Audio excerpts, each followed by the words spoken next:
about that call on Odo? You just said you weren't going to ask that. I see there's good question.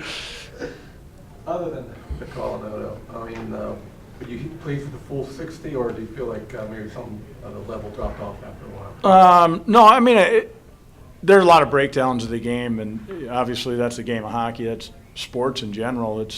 You're going to make mistakes, and you're never going to play a perfect game. It's how you going to overcome any kind of mistakes that are made. And I thought our guys did a pretty good job handling the situation when we didn't make the right decision or something poor happened to us, whether it was a puck bouncing, different things happening to us. I mean, you look at that specific play with Odo going to the net. I mean, we literally thought we were going on the power play. All of a sudden, he's got a penalty. And how do we react to that? And I thought, for the most part, we handled things well, and especially when they bring it between or up to 1 goal differential. And I thought that's important for us. I was just saying to Leanne that last weekend were 2 games that we played unbelievably well. I mean, literally 6 periods of hockey. You're going, that's solid hockey. Didn't give up much. Had a ton of offense. But you came away empty-handed. I'd much rather come away with 3 points and find a way to tweak some things and play a tight game. There's a lot of learning lessons in there. You said at the start of the year, transition and speed was what this team was going to be, and then obviously all the injuries hit. But was this kind of the team you had in mind? I mean, you guys were kind of flying up and down the ice at times, and led to that first goal and some other chances. I thought so. I thought, you're seeing more of what this team can do. I think at times our transition got us in trouble tonight, just because it obviously came back at us as well, and they had pretty good transition. They had their defensemen jumping into the play, a lot of four-man rushes coming back at us. But that's closer to the hockey that we'll play, that we have the capability to play. I keep on telling our guys, our strength is our transition game. Our strength is our speed. We were looking at the 3 stars, and it was a tough decision because 9 guys had points tonight for you guys. Talk about your thoughts on getting 3 different lines scoring and how important that is for your squad. Well, you look down our roster right now. Obviously, we've fought scoring goals, coming away with some point production. There was a lot of good things. I think that, like you said, three lines came away with some points.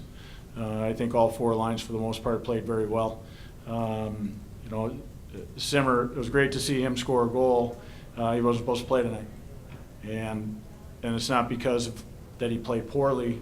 I mean, it's a tough decision. We've got healthy bodies now, and it's a great opportunity for other guys. It also creates the competition. And Simmer was not supposed to play until Stats was sick. Today, when I was driving to the rink, I get a phone call saying he's sick. And I call Simmer and say, Simmer, you're playing. It's great to see him score. Great response for him.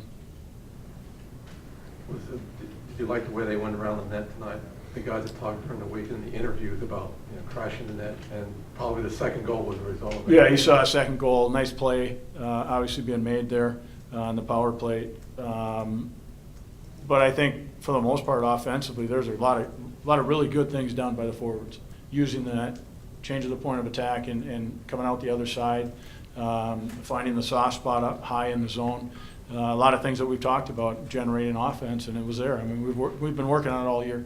And, we got to continue to be smart about it. Our defensemen have to be smart, understand situations and when to hold the blue line, when to jump into the play offensively, and or when to back off a bit. But offensively, I thought there were a lot of good things done. Tonight, Jelly, he lost a stick in a play, and then I think it was Odo or Anjali came over, handed him a stick, and he made a save with that stick. Is that something on that play when a goalie loses a stick? Do you guys sort of coach what to do in that situation? No, your hockey sense has to kick in. It literally should not have been Derek to do that. It should have been one of our defensemen to do that. You'd rather see that. Ultimately, I mean, you kind of work your way back. You'd like to see a defenseman, because he's right there, either grab his stick, get it to him, or hand a stick off, and then a forward has to hand a stick to a defenseman. It worked out that Ange was there and was able to do it, but he played a long time without a stick. I think we've asked you just about Brady after every win, but even tonight he gives up 2 goals, but he made some game-changing, huge breakaway 2-on-1 kind of saves. Both ways. I mean, both ways. Both goalies did the same thing, and I thought that was the kind of the game. You were asking about offense. I thought that was the game. A lot of transition, a lot of scoring opportunities. I mean, look at the shots, 43 to 36, roughly. Both goalies stood tall and made some huge saves to keep both teams in it. I mean, Brady played outstanding. He's been given that all weekend or all year, and I thought their kid coming in off the bench made unbelievable saves. I mean, he was their star of the game, I thought. All right, so you guys talk about your snipe. Snipe? It was a pretty easy goal. I just got to the front of the net and found a way to tap it in. It wasn't a snipe, but Yeah. it count. Do you even see the puck there? I mean, what do you? Oh man, I think I blacked out. Just a nice scramble in front of the net and just came in swinging and just felt contact and saw the puck in the back of the net. So, I mean, I was happy. So. What was sort of your instinct on that play? You're down so low as a defender. I mean, what did you kind of see leading up to that play to draw you all the way to the net? Well, the odd time I'm supposed to go back door there on the power play. So something told me to keep going. I hung on and paid off. You said the other day, this is time for no excuses. You got to win games. And was this sort of a no excuses night? I mean, you had some things go against you, but you fought through it and got the win. Yeah, absolutely. I mean, I can never do excuses. I mean, you never want to run with those. So we found a way to get the points. So I'm happy about it. And I think maybe it was Max the other day, or Brady said you didn't have any puck luck last weekend. I mean, your shot looked like it went off their defenseman and went in. Does that sort of changed the game right there? Maybe changed some of the luck for you guys? Yeah, definitely. Like last weekend, I don't know, the first game we had 4 posts or something like that. And then second game we got a goal disallowed right at the start. So, a little bit of puck luck there. And it was just a great play by Max and Alex there to get it to me. What does it mean to have all 3 lines getting points in the game? 9 players coming away with a tally on the score sheet. It definitely helps, instead of getting scoring from just one line, if you get it through all 3 or even 4, that's going to help you win. When it's 3-0, did your level drop at all, or did their level come up? I think we might have let off a bit. Shouldn't happen, but I mean, it seems to happen a lot in hockey. It's hard to keep that level of play throughout 60 minutes, especially when you go up 3-0. But yeah, I'd say we definitely dropped our level a bit, and we weren't too happy about it, and we just tried to get it back up. So. Curtis's, all the kind of 2-on-1s, breakaways that, both squads had, but Lake State had probably 2 or 3 breakaways in the game. How much do you need to cut that down going into tomorrow night's game? Oh, we definitely don't want to give them any breakaways. One's too much.